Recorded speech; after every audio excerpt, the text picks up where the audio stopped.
The rain pelted against my face as I stumbled down the driveway, my designer heels sinking into the mud with each desperate step. Behind me, the grand Peterson mansion glowed with warmth and laughter, a stark contrast to the cold humiliation washing over me. My name is Eliza Morgan. I'm 29, and this is the story of how my in-laws' cruelty at their anniversary party became the catalyst for their most spectacular downfall. Before we jump back in, tell us where you're tuning in from, and if this story touches you, make sure you're subscribed, because tomorrow, I've saved something extra special for you. Get out, you gold-digging nobody!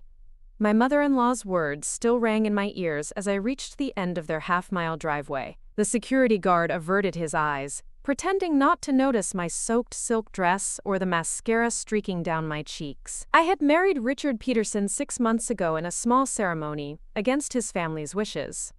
The prestigious Peterson family, with their real estate empire spanning 3 generations, had made it clear from day one that the daughter of a schoolteacher had no place in their world. Tonight was supposed to be different. Richard had convinced me to attend his parents' 35th anniversary celebration, insisting they were warming up to me. What a cruel joke that turned out to be. I'd spent hours getting ready, selecting a modest but elegant navy dress that wouldn't outshine anyone important. I'd practiced small talk, memorized the names of family friends, and even brought a handcrafted gift, a watercolor painting of their first home together. The moment we arrived, Richard was whisked away by his father to meet, quote, important connections, leaving me alone among strangers who looked through me as if I were made of glass. I found a quiet corner, nursing a champagne I didn't want, when Charlotte, Richard's sister, approached with a saccharine smile. "Having fun hiding in the corner?" she asked, her diamond bracelet catching the light as she gestured dramatically. "Richard tells us you work at that little art gallery downtown. How quaint! Must be nice to marry into money when you've never had any." I swallowed hard, forcing politeness. "Actually, I'm the gallery's director now. We just secured an exhibition with—" "Nobody cares." She cut me off, her smile never wavering. "Listen, Eliza, we all know what's happening here. You've trapped my brother with your— whatever this is." She waved her hand dismissively at my entire existence. "But sooner or later, he'll see what we all see. You don't belong here." I excused myself, heart hammering against my ribs as I searched for Richard. I found him laughing with his college friends, a different person from the man I knew at home. When I touched his arm, he flinched slightly before acknowledging me. "Eliza, hey," he said, not quite meeting my eyes. "The guys and I were just catching up." Before I could respond, an elegant older woman in pearls approached us. "Richard, darling, your mother needs you for the toast." Her eyes flicked over me with thinly veiled distaste. "Family only at the front, dear." The dismissal stung, but I nodded and stepped back. Family only. After 6 months of marriage, I was still an outsider.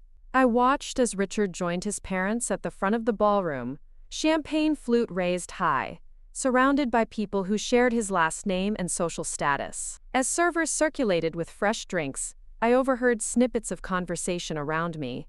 "Peterson's new wife. Heard she grew up in some apartment complex. Won't last a year." I fixed my gaze on a painting across the room, willing myself invisible. The evening might have continued in this vein of quiet humiliation, if not for what happened next. Richard's father, William Peterson, clinked his glass for attention. His commanding presence silenced the room instantly.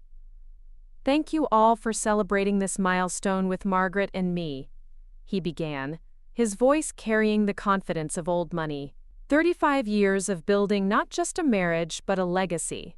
Applause rippled through the crowd. William continued, "Family is everything to the Petersons. We stand together. We protect our own." His eyes found me in the crowd, narrowing slightly. "And we recognize those who truly belong."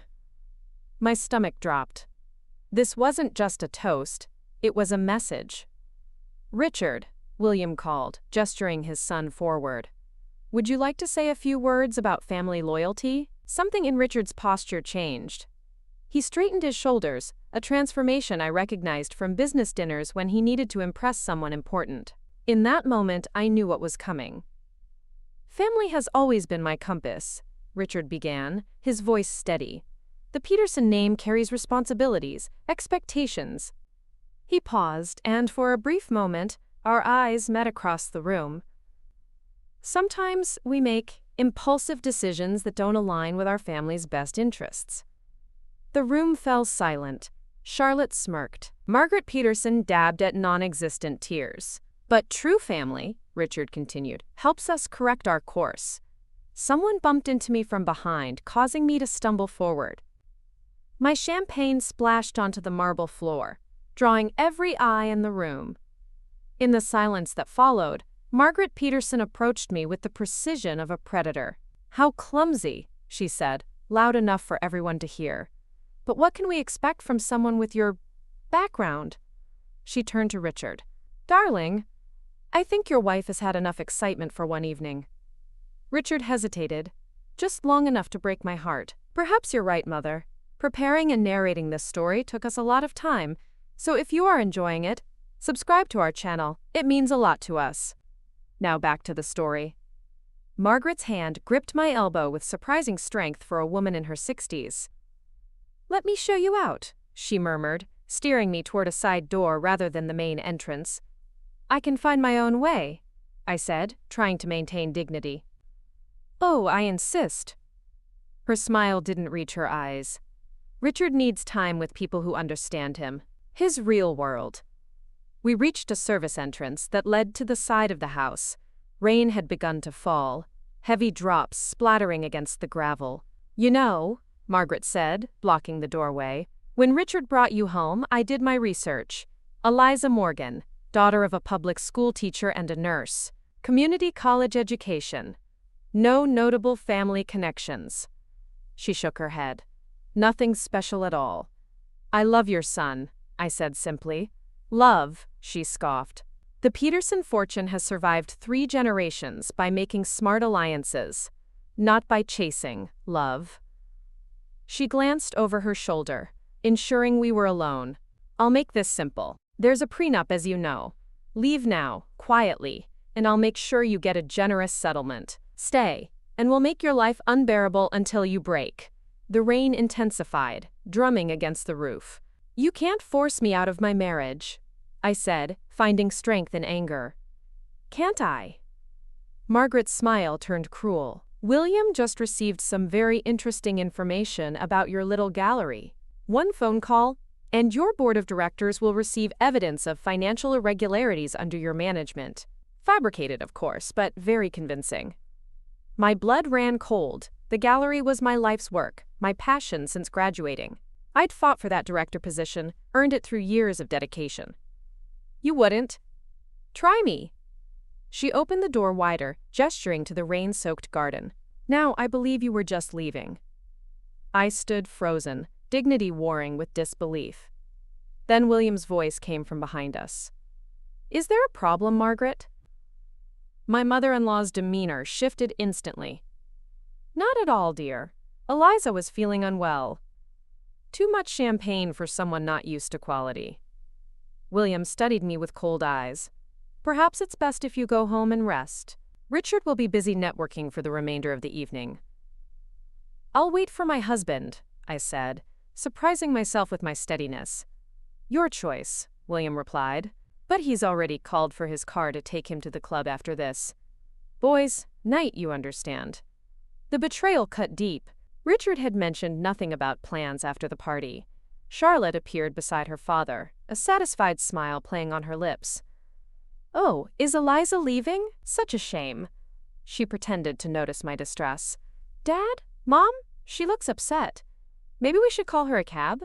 I doubt she's used to finding her own transportation from estates like this. Their laughter, polite but cutting, was the final straw. I walked out into the rain, head high despite the tears mixing with raindrops on my face. No one followed me. No one called out. No one offered an umbrella or a ride. As I reached the main driveway, I heard the music swell behind me as the party continued uninterrupted. My phone battery had died hours ago. The nearest town was 3 miles away.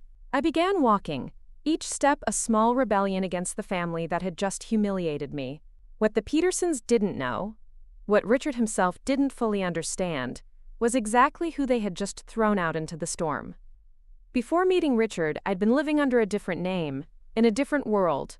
Eliza Morgan was indeed the daughter of a teacher and a nurse. But Elizabeth Mercer was the sole heir to the Mercer Technologies fortune, a company I'd built from a small startup into a multi-billion-dollar enterprise over the past 7 years. I had kept my success quiet, operating through proxies and managing my empire remotely. After watching my parents struggle with sudden wealth in my teens, the fake friends, the constant requests for money, the suspicion that came with every new relationship, I'd made a decision.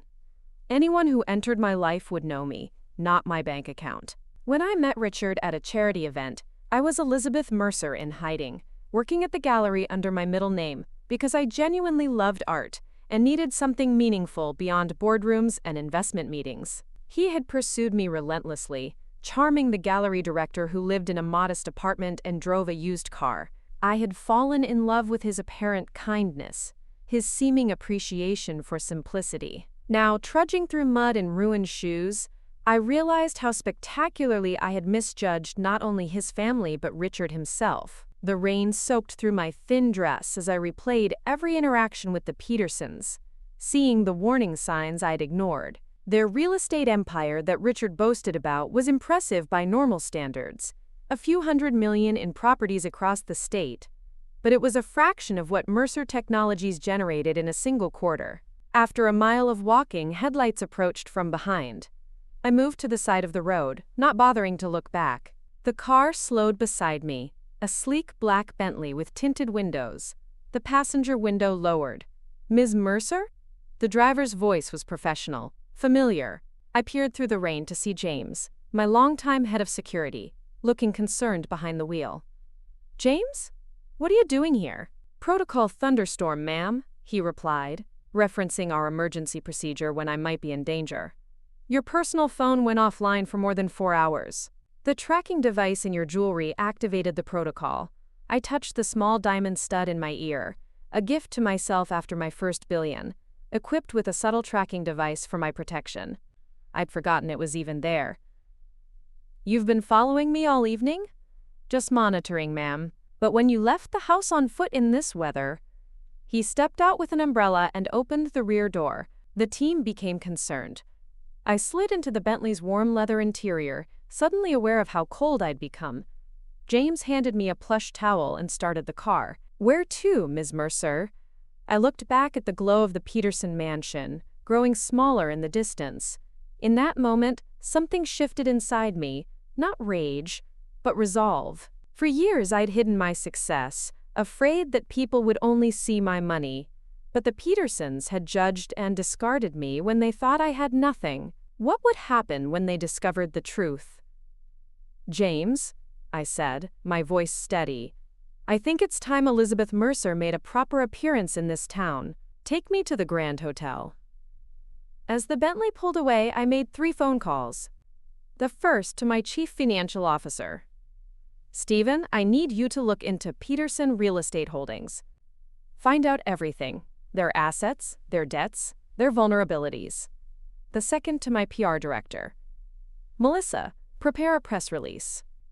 Elizabeth Mercer is ending her sabbatical." The third call was to my lawyer. "Draw up divorce papers.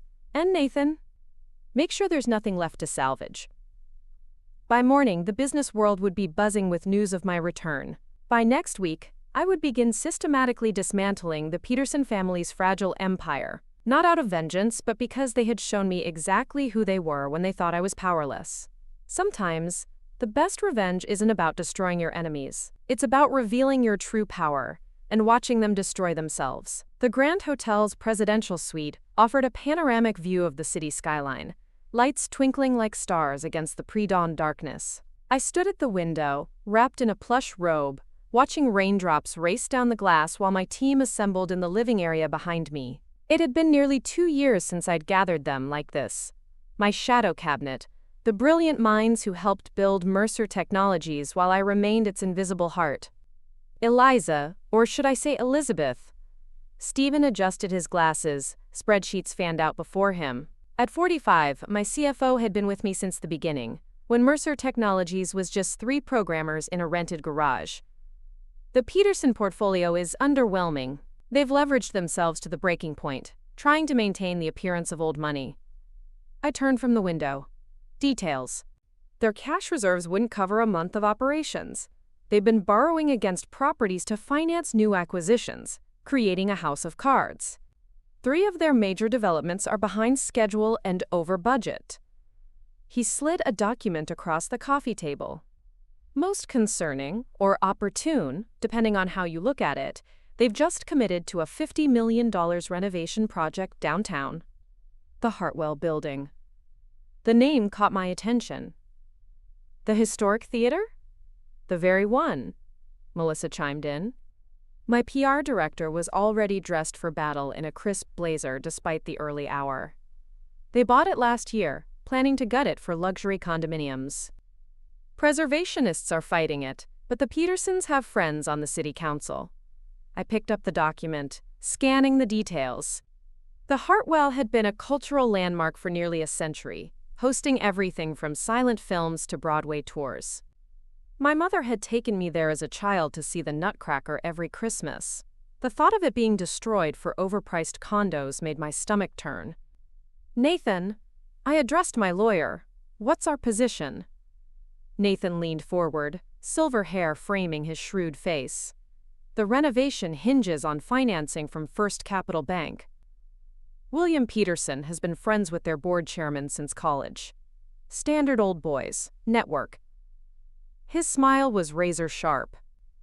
Fortunately, Mercer Holdings became their largest shareholder during your sabbatical. James, standing guard by the door, cleared his throat. Ma'am, it's nearly 7. The financial markets open in 2 hours. I nodded, decision made. Melissa, release the statement at 8. Stephen, prepare to acquire a controlling interest in Peterson's outstanding loans. Anonymously, through shell companies. Nathan, contact the Hartwell Preservation Committee. Tell them they have a new benefactor. I paused, considering. And James? I'll need a car at 9. Where to? He asked. Breakfast, I replied, a small smile forming. I believe it's time to introduce myself to my in-laws. Before we jump back in, tell us where you're tuning in from. And if this story touches you, make sure you're subscribed. Because tomorrow, I've saved something extra special for you. The Petersons' preferred breakfast spot was an exclusive country club that required not just money to join, but the right surname and connections. As James opened the car door for me, I straightened my designer suit. Not the understated clothes I'd worn as gallery director Eliza, but the power wardrobe of CEO Elizabeth Mercer. The difference wasn't just in the label but in the presence, the unspoken statement that I belonged in any room I chose to enter. The Mitfus recognized me immediately. That was the thing about being worth billions. Even in self-imposed obscurity, certain doors always opened. Ms. Mercer, what an unexpected pleasure. He bowed slightly. Your usual table?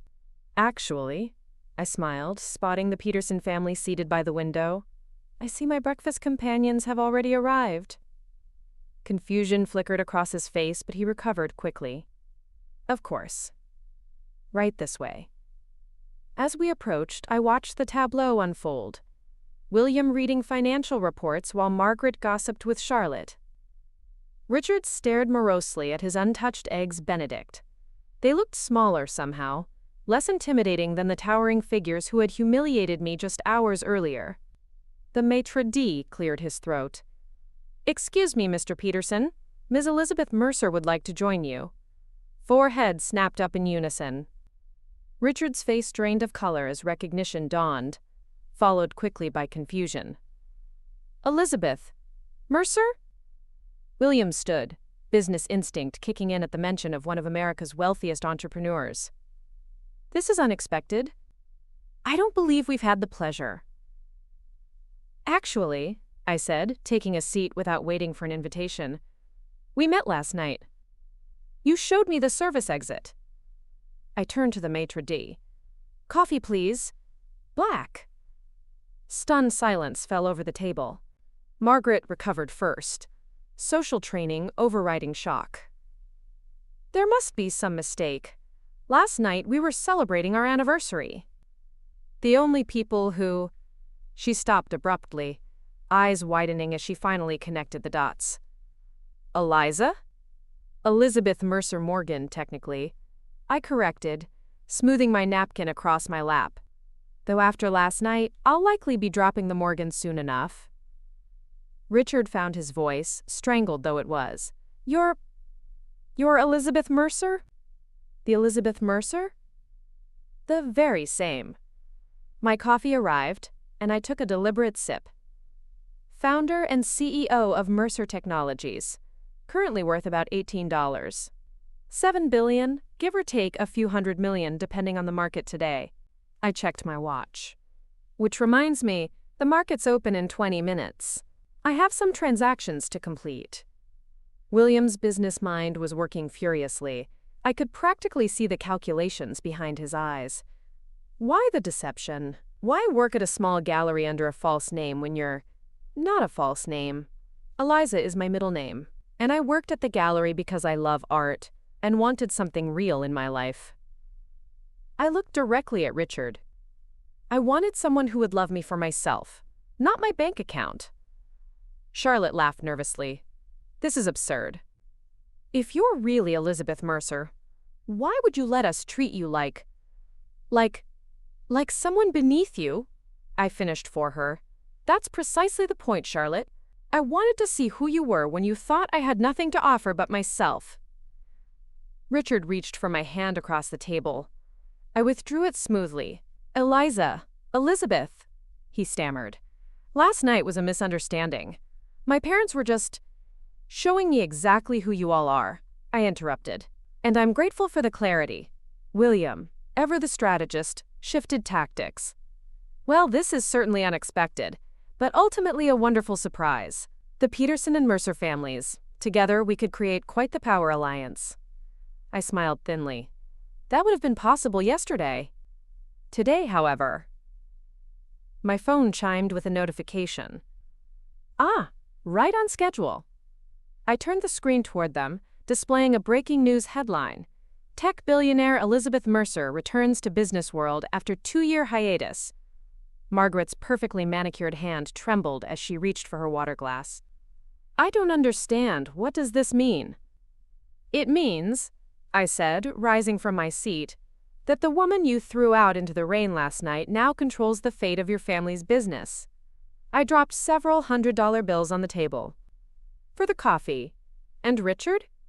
Have your things out of the apartment by noon. My lawyers will be in touch regarding the divorce. As I walked away, Charlotte called after me. You can't just destroy our family over one bad night. I paused, turning back. You're right. I wouldn't destroy anyone over one night. My voice carried across the now silent restaurant.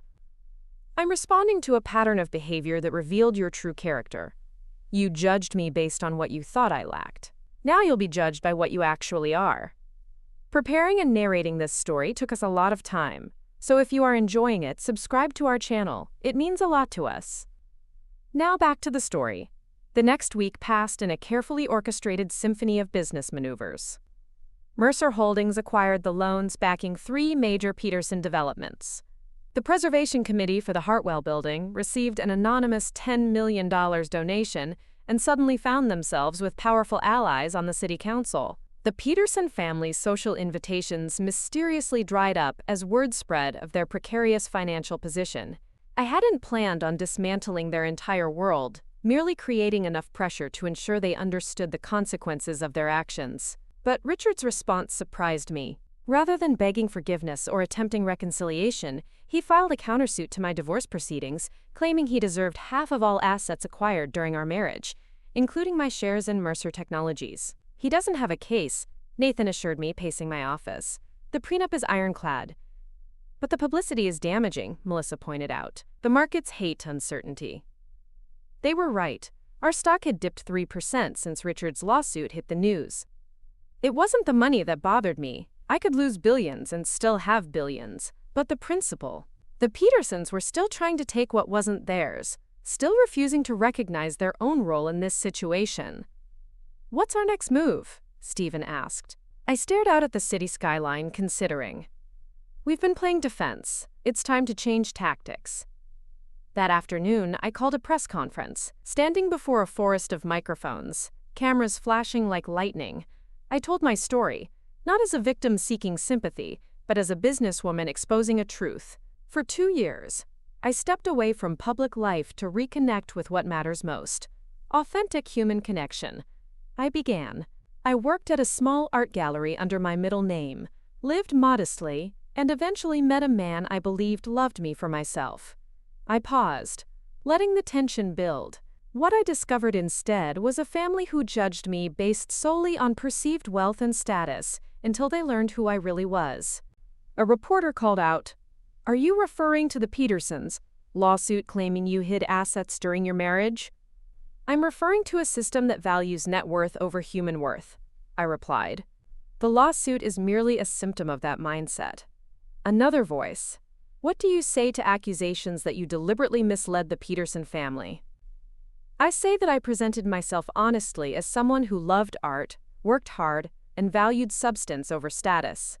If that was misleading, perhaps the problem lies in their expectations, not my character. The questions continued, but I had planted the seed I wanted. By evening, social media was ablaze with debate. Some called me calculating, others praised my experiment in authenticity. The court of public opinion was divided, but one thing was clear: the Petersons were now defined by their reaction to me, not the other way around. 3 days later, an unexpected visitor arrived at my office. Margaret Peterson, looking considerably less polished than when I'd last seen her, requested a private meeting. My assistant showed her in, concern evident in his expression. "Mrs. Peterson," I acknowledged, not rising from behind my desk. "This is unexpected." She stood awkwardly in the center of my spacious office, taking in the floor-to-ceiling windows, the modern art, the unspoken power. "This isn't easy for me," she began, voice tight. "But circumstances require directness." "Please, sit." I gestured to a chair. "Directness has always been my preference." She perched on the edge of the seat, clutching her designer handbag like a shield. "William doesn't know I'm here. Neither does Richard." She took a deep breath. "The lawsuit was Richard's idea. William advised against it, but Richard insisted." "And you're telling me this because we're facing ruin," she said bluntly. "Our creditors are calling in loans. The Hartwell project has been blocked by preservationists, with seemingly unlimited resources. Our social standing—" She trailed off, the loss of status perhaps the most painful for her. "We can't fight you and win." I studied her face, searching for genuine remorse but finding only pragmatic surrender. "What exactly are you proposing, Margaret?" "A truce. Richard withdraws the lawsuit. You ease the pressure on our business interests. We coexist." "Coexist," I repeated. "After you called me a gold digger. After you threatened my career at the gallery. After you threw me out into a rainstorm without transportation." Her composure cracked slightly. "What do you want from us? An apology? Fine, I apologize. Public humiliation? You've achieved that already. Complete destruction? Is that what will satisfy you?" I leaned forward. "What would satisfy me, Margaret, is genuine understanding. Not because your bank account is suffering, but because you recognize the fundamental wrongness of how you behaved." "We misjudged you," she conceded. "No, you judged me accurately based on false information. The problem isn't that you treated Elizabeth Mercer poorly, it's that you would treat anyone without wealth and connections that way." She had no response to this, her silence more telling than any denial. "I don't want to destroy your family, Margaret, but I will protect what matters to me, including the Hartwell building." Her eyes narrowed. "The theater? That's what this is about?" "Partly. It represents something greater than profit margins: cultural heritage, community space, accessibility to the arts for everyone, not just those who can afford million-dollar condos." For the first time, Margaret looked at me with something approaching respect. You really did love working at that gallery, didn't you?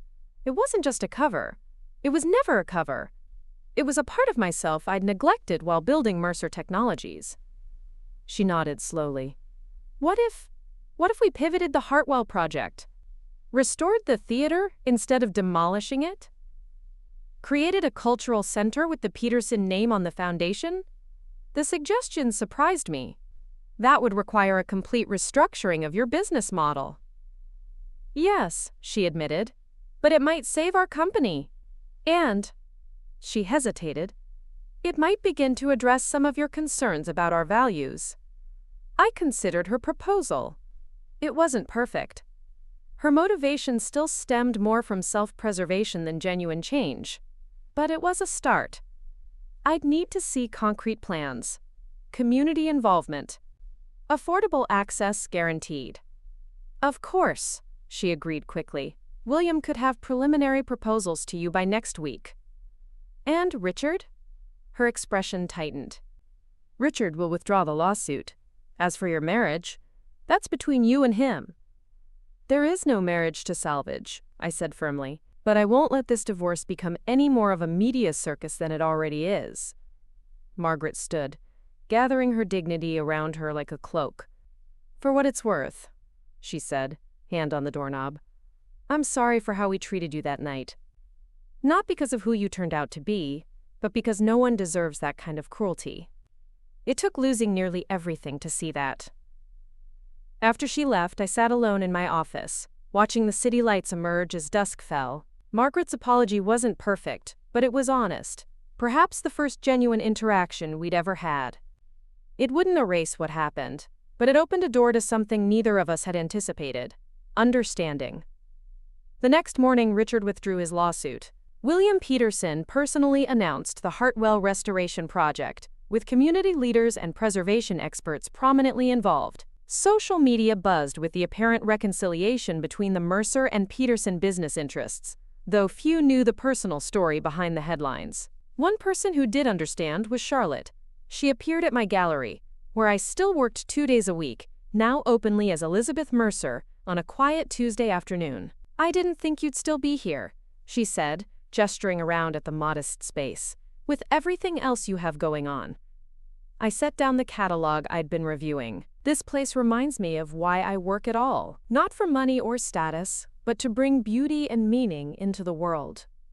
Charlotte wandered the gallery, studying paintings without really seeing them. I never understood that, working when you don't have to. Everyone works, Charlotte. The question is whether your work serves only yourself or something larger. She turned to face me. I'm not here to apologize. I didn't think you were. But I am here to understand how you lived that double life for so long, how you walked away from all this. She waved her hand, indicating my wealth and power. I never walked away from anything essential, I replied. I simply set aside the trappings to see what remained. Charlotte was quiet for a long moment. And Richard? Did you ever love him? The question caught me off guard with its directness. Yes, I admitted. I loved who I thought he was. He's not a bad person, she said defensively. He was raised to believe certain things matter more than others.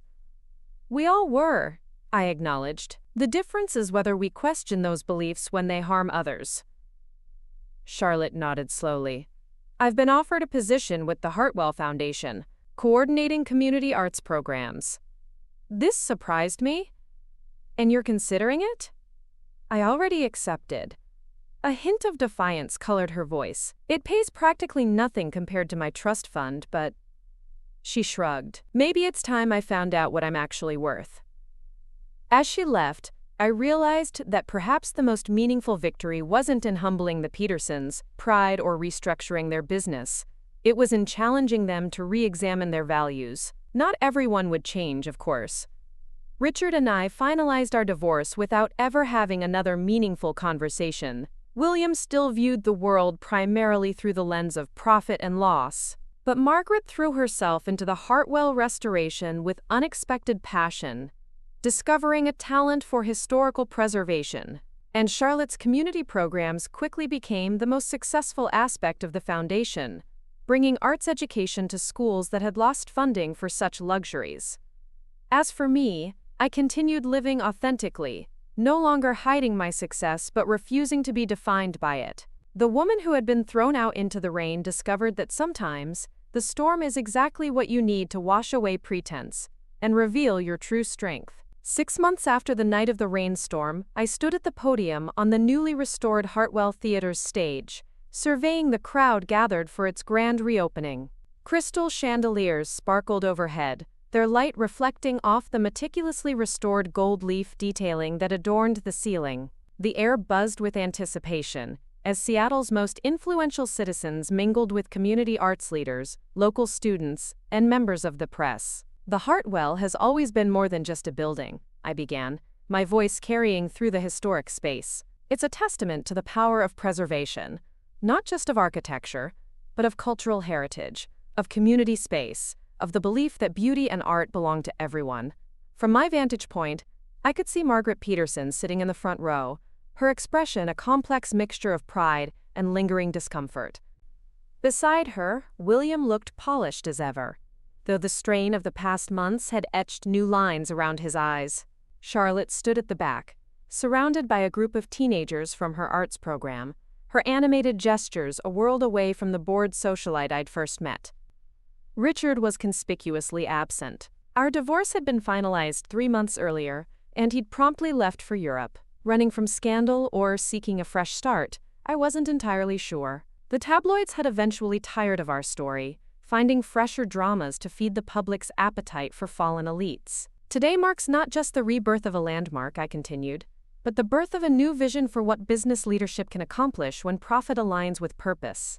The Hartwell Foundation represents a collaboration between Mercer Technologies and Peterson Holdings that transcends traditional corporate boundaries. This was true, though not the whole truth. The partnership had initially been born of necessity. The Petersons needed my resources to salvage their reputation and financial standing. I needed their property rights to save the theater. But something unexpected had emerged from our pragmatic arrangement. Genuine innovation. With the Hartwell as our flagship, we're launching similar restoration projects in 5 cities across the country, proving that historical preservation and economic development aren't opposing forces. They're complementary strengths. The applause that followed wasn't just polite, it was enthusiastic. Even William managed a genuine smile. The Hartwell project had transformed from a Peterson family embarrassment into the cornerstone of their company's rebranding as champions of heritage-conscious development. Before we jump back in, tell us where you're tuning in from, and if this story touches you, make sure you're subscribed, because tomorrow, I've saved something extra special for you. After the ceremony, I mingled with guests in the ornate lobby. Artists, investors, and curious locals circulated through the space, admiring the blend of historical accuracy and modern functionality that defined the renovation. The Peterson name was prominently displayed on a donor wall, alongside Mercer Technologies and dozens of community contributors, a visual representation of our unlikely alliance. Ms. Mercer. A familiar voice drew my attention. Margaret approached, champagne flute in hand, looking more relaxed than I'd ever seen her. Quite a triumph. For all of us, I acknowledged, clinking my glass against hers. The theater looks magnificent. Better than it has in decades, she agreed. William's actually become rather obsessed with the historical details. He spent 3 weeks researching period-appropriate carpet patterns. She shook her head, bemused by her husband's unexpected enthusiasm. People can surprise you? I observed. Indeed they can. Her eyes met mine directly. Elizabeth, I've been meaning to tell you something. That night, at our anniversary party, I raised a hand to stop her. We've moved past that, Margaret. No, please, she insisted. This needs to be said. What happened that night was unforgivable, not because of who you turned out to be, but because of how we behaved. We wouldn't treat a stranger on the street with such cruelty. Yet somehow we justified it toward family. She swallowed hard. I've spent my life believing certain things determine a person's worth. I was wrong, and I'm still learning how wrong. The sincerity in her voice was unmistakable. 6 months ago, I would have dismissed any apology from Margaret Peterson as calculated self-preservation. Now, I recognized it for what it was: hard-won growth. "Thank you," I said simply. "That means more than you might think." She nodded, a moment of understanding passing between us. Then her social polish reasserted itself. "Charlotte's looking for you, by the way. Something about the summer program funding." I found Charlotte in the renovated educational wing, surrounded by architectural plans and budget projections. At 27, she'd discovered an unexpected talent for program development, transforming the foundation's community outreach from a token gesture into a substantive force for arts education. "Elizabeth!" She waved me over, excitement evident in her expression. "I've been crunching the numbers, and if we redirect some of the operational budget towards scholarships, we could double the number of students in the summer intensive." "Show me," I said, genuinely interested. As we reviewed her calculations, I marveled at the transformation before me. The same woman who had once mocked my quaint gallery job now spoke passionately about accessibility and representation in arts education. "The only problem," she continued, "is transportation. Many of these kids come from neighborhoods with limited bus service, especially in the evenings when most programs would run. What if we partnered with a rideshare company?" I suggested. Mercer Technologies has connections in that sector. Charlotte's eyes lit up. "Perfect! We could create a specialized service for all our educational programs." She scribbled notes furiously, then paused, looking up with an unexpected vulnerability. "Do you think Richard would be proud of what we've done here?" The question caught me off guard. I chose my words carefully. "I think Richard is still finding his own way, but I hope someday he'll understand the value of what you're building." She nodded, a flicker of sadness crossing her features before determination replaced it. "Well, I'm proud of it, and I'm grateful that you gave us this chance instead of crushing us when you could have." "That was never my goal," I told her honestly. "Revenge creates nothing new. Transformation does." Preparing and narrating this story took us a lot of time, so if you are enjoying it, subscribe to our channel. It means a lot to us. Now back to the story. Later that evening, as the crowds thinned and staff began the meticulous process of closing the theater for the night, I found myself drawn to the rooftop garden, a modern addition to the historic building that offered breathtaking views of the city skyline. The night air carried a hint of autumn crispness, and the faint sounds of street life drifted up from below. "I thought I might find you here." William Peterson's voice preceded him onto the terrace. He carried 2 glasses of scotch, offering one to me with an almost deferential gesture. "You always did prefer quiet spaces to observe from." I accepted the drink with raised eyebrows. "I'm surprised you noticed." "I notice more than people think." He moved to stand beside me at the railing, his gaze fixed on the horizon. "Elizabeth, I'm not good at admissions of fault. Margaret handles that department in our marriage." "Yet here you are," I observed. He nodded, taking a deliberate sip of his scotch. "Here I am. 6 months ago, I would have considered this scenario, standing beside you as a business partner rather than an adversary, utterly impossible." "Life rarely follows our expectations," I replied. "Sometimes that's for the best." "Indeed." He turned to face me directly. "I underestimated you from the moment Richard brought you home. I saw what I expected to see, a young woman from modest means, reaching above her station. I never bothered to look deeper." "Most people don't," I acknowledged. "We see what confirms our existing beliefs." "A dangerous habit in business," he admitted. "One I prided myself on avoiding, until it came to family matters." He gestured toward the illuminated theater below us. "This project has taught me something unexpected. The greatest opportunities often lie in the places we've dismissed as worthless." Coming from William Peterson, a man who had built his fortune on tearing down the old to make way for the new, this represented a profound shift in perspective. Not a complete transformation, perhaps, but a meaningful evolution. "The Hartwell was never worthless," I pointed out. "Just undervalued by those focused solely on financial metrics." "Precisely," he nodded. "Which raises the question, what else have I undervalued?" His gaze met mine, the implication clear. "Richard was a fool," he said bluntly. "Not for marrying you. That was the one brilliant decision he made. But for failing to recognize what he had. We both made mistakes," I said, unwilling to place all blame on my ex-husband. "I chose to hide significant aspects of my life from him. That's hardly the foundation for a lasting partnership." "Perhaps," William conceded. "But I wonder if you would have felt the need to hide your success if our society, our family, hadn't created an environment where wealth defined worth." This philosophical turn surprised me.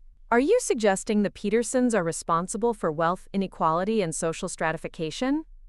He laughed, the sound unexpectedly genuine. "Hardly, but we've certainly been enthusiastic participants in the system." He swirled the amber liquid in his glass thoughtfully.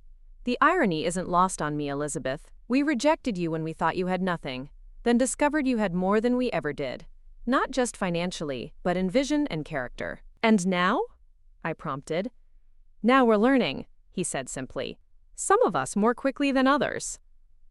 As if on cue, the elevator doors opened, and Charlotte burst onto the rooftop, clutching her tablet with undisguised excitement. "There you are! I've been looking everywhere!" She hurried over, seemingly oblivious to having interrupted a private conversation. "The preliminary ticket sales for the first quarter are in, and we've already sold 80% of available seats. The community pricing tier sold out completely." Williams smiled indulgently at his daughter's enthusiasm. "Wonderful news, Charlotte. Perhaps you should share it with our partners downstairs." "Oh, they already know." "I just wanted to." She paused, suddenly aware of the atmosphere between us. "Should I come back later?" "Not at all," I assured her. "This is exactly what we should be celebrating." As Charlotte launched into detailed projections for attendance and revenue, I observed William's expression. There was pride there, certainly. The Peterson patriarch had always appreciated success, but something else too. Genuine interest in his daughter's passion, not just her performance. The night wound down with a small gathering of core team members in the theater's private lounge. Margaret had organized a champagne toast to celebrate not just the opening, but the journey that had brought us to this point. As glasses clinked and congratulations flowed, I found myself in a surreal position, surrounded by the very family that had once cast me out, now united in a shared vision. Not all wounds had healed, of course. Richard's absence was a palpable reminder of relationships broken beyond repair. The occasional flash of old attitudes still surfaced when William encountered perspectives that challenged his worldview too directly. Margaret sometimes retreated into familiar patterns of judgment when stressed. But change, real, meaningful change, was evident in ways I hadn't anticipated. Charlotte had discovered purpose beyond privilege. William had expanded his definition of value. Margaret had found genuine passion in preservation work. And I had learned that revealing my true self, all aspects of my identity and power, created more possibilities than hiding ever could. As the celebration concluded and guests departed, I lingered in the empty theater, absorbing the peaceful silence of the space we had saved together. The journey from that rainy night to this moment of triumph hadn't been straightforward. It had required me to move beyond justified anger to something more constructive, not forgiveness exactly, but a willingness to create something new from the broken pieces. My phone buzzed with a notification, a text from an international number I didn't immediately recognize. I saw the news about the Hartwell opening. Congratulations. It looks magnificent. R. Richard. After months of silence, this brief acknowledgement, not an apology or a plea, just recognition of what had been accomplished. I considered responding, but ultimately set the phone aside. Some chapters close quietly, without dramatic resolutions. Perhaps that was enough. The following morning, I woke to headlines, celebrating the Hartwell's renaissance as a model for ethical business partnerships. Requests for interviews flooded in, all wanting the story behind the unlikely collaboration between Mercer Technologies and Peterson Holdings. How had bitter adversaries become innovative partners? What was the secret to our success? I declined most interviews, preferring to let the project speak for itself. But I did agree to one, with a small community publication run by students from Charlotte's arts program. Their questions were refreshingly direct. "Ms. Mercer, you could have destroyed the Peterson family financially after how they treated you. Why choose collaboration instead?" Seated in the theater's renovated community room, surrounded by young people whose lives would be shaped by our decisions, I considered how to distill such a complex journey into something meaningful. "Destruction is easy," I finally said. "Anyone with sufficient power can tear things down. The true test of leadership is whether you can build something better in its place. Sometimes that means working with people who have wronged you, not because you forget the harm they caused, but because you're focused on the greater good you can create together." "Is that forgiveness?" a young reporter asked. "It's something different," I explained. "Forgiveness is personal, between individuals." This was about transcending personal hurt to achieve collective impact. The Hartwell now serves thousands of people who never knew or cared about our private conflicts. Their access to arts and culture matters more than my justified resentment. The article they published became unexpectedly influential, cited in business schools and leadership seminars as a case study in transformative collaboration. The Mercer model, as it came to be known, challenged conventional wisdom about corporate competition and personal vendettas in the business world. 1 year after the rainy night that changed everything, I stood on stage at a national business conference, accepting an award for innovative leadership. The audience included familiar faces. Margaret and William seated prominently, Charlotte alongside her program participants, even a few of Richard's former colleagues who had switched allegiance during the corporate restructuring. Success is traditionally measured in financial terms. I began my acceptance speech. But the true measure of achievement lies in transformation, of businesses, communities, and most importantly, of ourselves. A year ago, I stood in the rain, having lost what I thought was everything, only to discover it was merely clearing the way for something greater. The applause was genuine, the recognition meaningful not because it validated my worth, I no longer needed external confirmation of that, but because it signified the broader impact of our work. As I left the stage, my phone lit up with a notification. Breaking news. Richard Peterson had announced his return to the States after a year abroad, launching a new venture focused on sustainable urban development. The article quoted him directly.